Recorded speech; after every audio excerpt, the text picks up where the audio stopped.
دوستو، تعریف اور خوشامد ایک ایسا تیر ہے جو بڑے سے بڑے علم والوں کی عقلوں کے اوپر بھی پردہ ڈال دیتا ہے۔ تعریف کا کلچر ہمارے ہاں مجالس، دفاتر اور انفرادی طور پر سرایت کر چکا ہے۔ آخر کیا وجہ ہے کہ انسان ستائش پر خوش ہوتا ہے اور جب اس کی مذمت کی جاتی ہے تو اس کو دوسرے شخص سے نفرت ہو جاتی ہے؟ انسان اپنی تعریف کو پسند کرتا ہے اور اس پر خوش ہوتا ہے اور اس سے لطف و لذت اٹھاتا ہے۔ دوستو، اس کے 4 اسباب ہیں۔ پہلا سبب سب سے قوی ہے اور وہ یہ ہے کہ تعریف سے نفس کو یہ گمان ہوتا ہے کہ میں صاحب کمال ہوں۔ کمال ایک محبوب شے ہے۔ ہر محبوب کا ادراک اور احساس پر لطف و پر لذت ہوتا ہے۔ مداح سے ممدوح کے نفس کو اپنے کمال کا شعور ہوتا ہے، کیونکہ جس وصف اور خوبی کے باعث تعریف کی جاتی ہے وہ 2 وجہ سے کی جاتی ہے۔ یا تو وہ خوبی ظاہر اور واضح ہوتی ہے یا تو پھر وہ خوبی مشکوک ہوتی ہے۔ اگر تو خوبی ظاہر اور واضح ہو اور محسوس ہو تو اس صورت میں تعریف کرنے سے لذت کم ہوتی ہے۔ جیسے کسی کی تعریف میں کہا جائے کہ اس کا قد دراز ہے یا اس کا رنگ کھلتا ہوا ہے۔ اگر یہ ایک طرح کا کمال ہے لیکن نفس کی اس طرف توجہ نہیں ہوتی، اس مناسبت سے اس میں کوئی لطف و لذت نہیں پائی جاتی، لیکن یہی بات اگر کوئی دوسرا کہے تو پھر اس کمال کا شعور ہوتا ہے اور تب اس کے کہنے سے کچھ نہ کچھ لذت حاصل ہوتی ہے۔ اگر یہ خوبی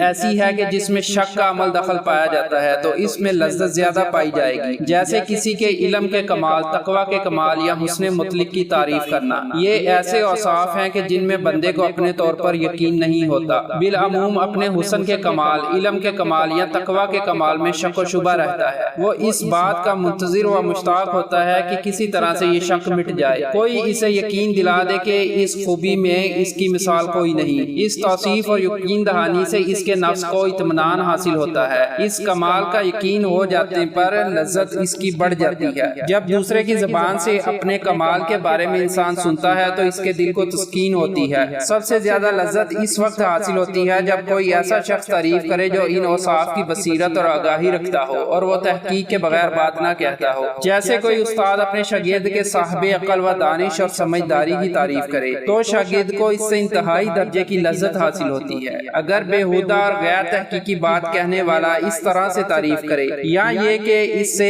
اس وصف کی بصیرت حاصل نہ ہو تو لذت کم ہوتی ہے۔ ہجو اور مذمت کے ناپسندیدہ اور مکروہ ہونے کی یہی وجہ ہے، کیونکہ اس سے نفس میں نقص کی نشاندہی ہوتی ہے۔ نقص کمال کی ضد ہے جبکہ کمال محبوب ہے۔ اس وجہ سے نقص ضرور برا محسوس ہوگا اور جب اس کی خبر ہو تو تکلیف اور رنج پہنچتا ہے، خاص طور پر جب کوئی دانا و بینا اور قابل اعتماد مذمت کرے تو اس سے اذیت بڑھ جاتی ہے۔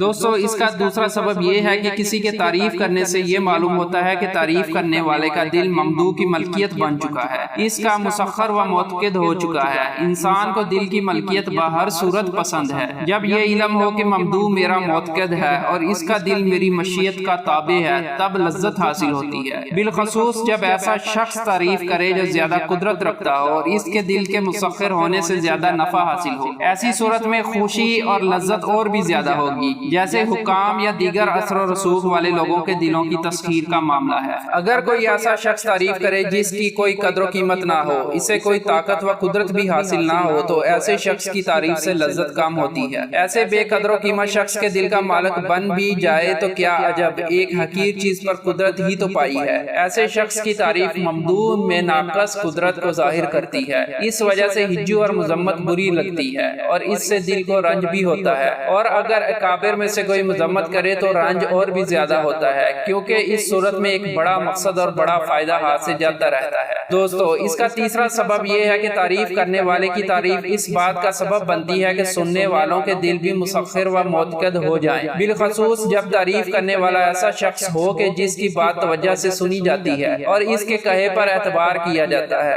لیکن یہ صورت مجلس میں کی جانے والی تعریف کے ساتھ خاص ہے۔ اس میں مگر شرط یہ ہے کہ تعریف لوگوں کے سامنے کی جائے، لیکن بات تب بنتی ہے کہ جب ہجوم زیادہ ہو اور تعریف کرنے والا اس اہلیت کا مالک ہو کہ اس کی بات پر متوجہ ہوا جائے، جیسے میر مجلس یا وقت کا حاکم تعریف کرے اس صورت میں تعریف نہایت پرلطف و لذیذ ہوگی، اور اس صورت میں کی گئی مذمت بھی نفس پر بہت گراں گزرے گی۔ دوستو اس کا چوتھا سبب یہ ہے کہ تعریف سے معلوم ہوتا ہے کہ ممدوح رعب اور دبدبے کا مالک ہے، اور تعریف کرنے والا اس کی تعریف میں کچھ کہنے کو بے قرار ہے۔ اب یہ تعریف خواہ دل کی رغبت سے ہو یا کسی دباؤ کے تحت مجبور ہو کے ہو، اپنا دبدبا بھی دل کو اچھا لگتا ہے، کیونکہ اس میں ایک طرح کا غلبہ اور قدرت پائی جاتی ہے۔ تعریف کرنے والا چونکہ تعریف کرنے پر خواہ مخواہ مجبور ہے، اس کی بے چینی و بے قراری سے ایک طرح سے ممدوح کا غلبہ و قدرت معلوم ہوتی ہے۔